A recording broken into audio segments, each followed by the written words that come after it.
మీరు విమర్శ కాదండి, మేము ఈ రోజు అన్ని ప్రూఫ్స్ పెట్టుకొని ఎలా చనిపోయాడు ఏంటి అని చెప్పి అన్ని ప్రూఫ్స్ పెట్టుకొని మేము వెంటనే మాట్లాడాం.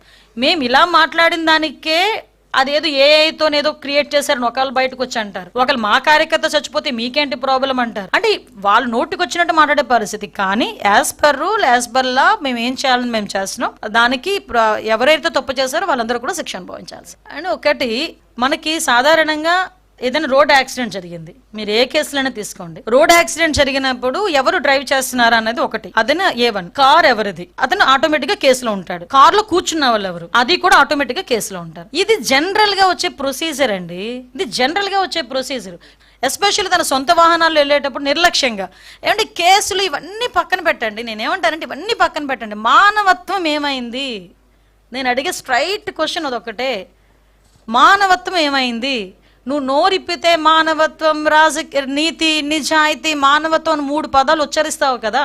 ప్రతిపక్షంలోకి వచ్చేసరికి, అధికారులు ఉన్నప్పుడు అవన్నీ రావు. ప్రతిపక్షంలోకి వచ్చేసరికి మానవత్వం, నీతి, నిజాయితీ, అవినీతి రహిత ఇవన్నీ ఏదేదో మాట్లాడుతుంటాడు కదా. మరి ఈరోజు మానవత్వం ఏమైంది?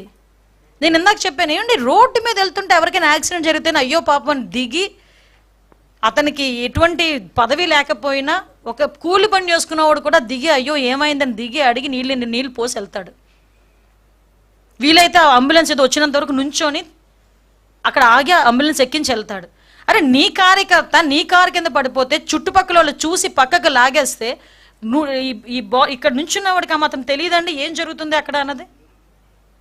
మళ్ళీ తిరిగి మాకేంటి సంబంధం అని అడుగుతున్నారంటే నిజంగా అందుకే అంటున్నా, దాని గురించి మాట్లాడకపోయినా జగన్మోహన్ రెడ్డి విలువ పెరిగేదేమో. మాట్లాడి ఇంకా విలువను తగ్గించుకున్నాడు. నాకేంటి సంబంధం అని అడిగి ఇంకా విలువను తగ్గించుకున్నాడు.